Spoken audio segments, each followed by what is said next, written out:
Hello, welcome back again to our second video in the series of relationships.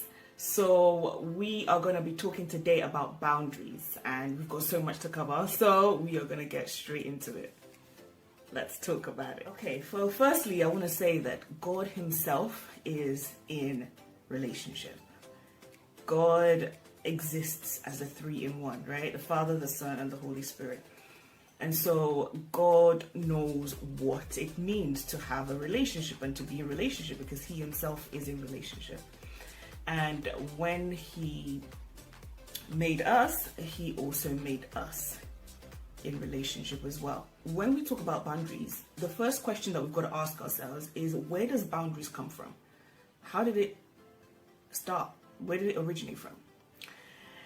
And it will surprise you, or may not surprise you, to know that the creator of boundaries is God himself. So God himself instilled the very first set of boundaries when relating with us as human beings. So when God created Adam and Eve, those were the very first humans. The very first thing God put in place was boundaries.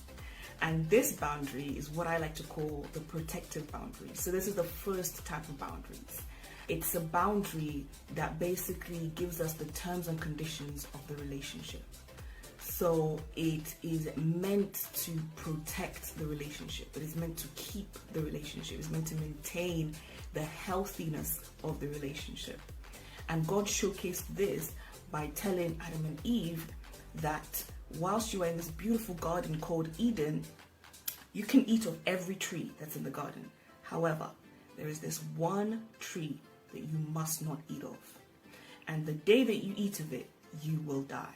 That is the very first boundary that God put in place in relating with us as human beings, by specifying what they could do, what he was happy with, what he was okay with, and what he was not okay with, what they could not do, and which was to eat that fruit. The boundary is being able to communicate our likes and our dislikes, what we want in our space and what we don't want, what we embrace and what we dislike. And everybody needs to set those boundaries, and everyone has those boundaries, whether you are aware of it or not. You have things that you like and you have things that you dislike. And you see, every relationship needs boundaries, including the healthy ones. In fact, especially the healthy ones. So when you have a good relationship, you don't want that relationship to stop. You don't want it to end. And there is nothing that ends a relationship faster than the violation of boundaries. Because when somebody keeps violating and keeps doing the things that you dislike over and over and over again, well, what happens is that that relationship starts to crumble.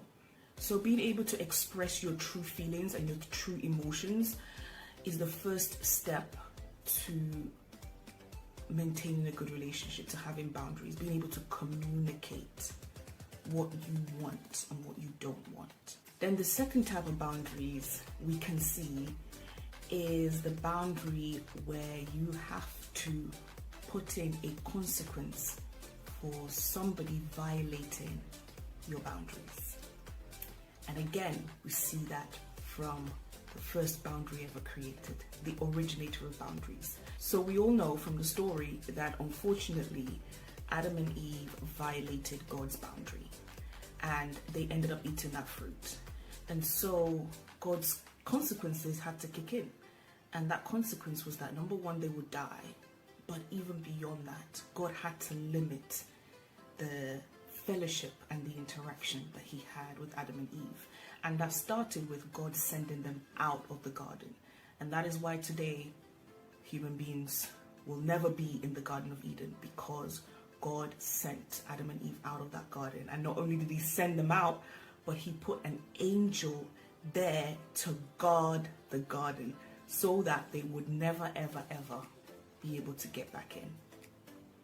That was God's instilling of boundary type number 2, which is the consequence of violating boundary type number 1. Okay? And we know that God is love, and we know that God loves unconditionally. However, we can see that in spite of that unconditional love, God still put boundaries in place. And it may sound harsh to some people that, God would send them out of the garden never to return again. But you've got to think about the alternative, right? So just imagine that God didn't do anything. So they disobeyed and they violated his boundaries. And God said, you know what? Don't worry about it. Let's move on. You can still continue to enjoy all the privileges, all the everything, everything that you've ever enjoyed beforehand. No consequence whatsoever for this boundary that you've just violated. You can just keep doing things how you've always done it. Now, I want to ask you guys a question. The next time God sets a boundary, what do you think Adam and Eve are going to do? Do you think they're going to take that boundary seriously? Of course not. It's a no, no, no, no, no. Because God has just sent the message that, number one, that boundary doesn't mean much to him. Because if it did, he would put a consequence for violating the boundary. So that means that whether I keep the boundary or not, it doesn't make any difference to me. I'm not going to be affected in any way. And so what are you likely to do? You're likely not to care about what the boundary is. You're likely to do it again. And that's the thing. Okay, so they would not have taken God's word seriously at all. They would have felt that God was okay to be disrespected and violated anyhow and any way that they wanted, because there was no consequence. But you see, that consequence made it very clear that when God says something, he means it, and that he should be taken seriously. And that's just it. That is the purpose of boundary type number 2. It is to give meaning and it's to give value to your boundary type number 1. It's to let people know how seriously you take that boundary. And it's to let people know that if they violate it, there definitely will be consequences. And that will in turn help to prevent people or caution people against violating it if they really care about having a relationship with you. If they do, then they will make extra effort not to violate that boundary because they know that there's a consequence that's attached to it. And so boundary type number 2 is all about putting actions in place and taking decisions that will implement the consequence of your boundary. Now, the consequence is going to look different for different people. It's up to you to decide what that consequence is for violating the boundary. But the consequence, however way you decide to implement it, needs to have one thing at its core, which is limiting or removing or eliminating the relationship that you have with that person that has violated your boundary. Now, depending on how severe the boundary violation is, it may be a limiting of the relationship, or it may be a complete elimination of that relationship, so that that person is not able to violate your boundary again. So I'm going to share with us 5 things that I've come up with to be able to identify people that you should be applying boundary type number 2 to. So people that you want to be taken out of your space.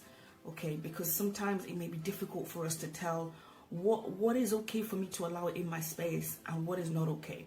So I'm going to give you 5 traits of toxic people that shouldn't be anywhere near you if you want to live a flourishing and thriving life. Okay, number 1, a controlling person. Okay, so these are people that only care about their own perspective, opinions, choices, and they disregard yours. So these are people that will violate your will. These are people that will ignore and dismiss your perspective and your opinion. They don't care. They don't care about what anybody else thinks. They want everybody else to do what they want. And they're going to get it at all costs, right? Whether it's through aggression, direct or indirect, or through manipulative means, they are going to dismiss you, and they want you to listen to them. and follow them and conform to the way that they want things. So that's a controlling person. They basically don't acknowledge your boundary. They don't think you should have a boundary. They don't think that your boundary means anything. Those people shouldn't be anywhere near you, because if somebody disrespects your boundaries, they have disrespected you. And if somebody disrespects you, then they have no place in your space. That rhymes, they have no place in your space. But it's true. It's true, they have no place in your space because they don't respect you. Oh yeah, and those people, they never ever ever see things from your perspective.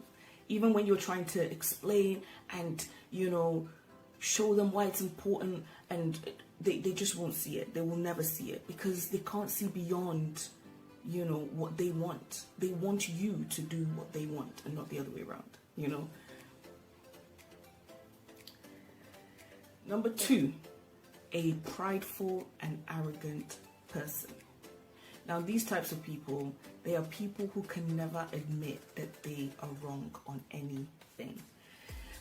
These people always see the fault in others, but never see the fault in themselves.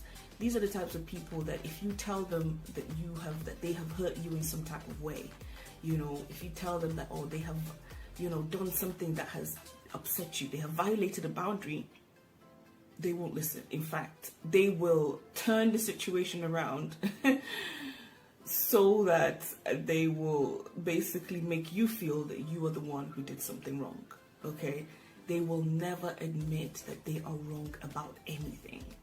They are never at fault, but everybody else is at fault around them. They are prideful. They're prideful people. And they can't be corrected. You know, they can't be corrected, and they can't be confronted either. You know, they get angry when you confront them, when you let them know they've not done something right. They get very, very angry. And these types of people, they may even know that they've done something wrong, but they just will never admit it. You know, they may know deep down that they were wrong, but they will never ever admit it. Number 3 is an insecure person. So these are people where you have to shut down who you are to accommodate who they are. Okay?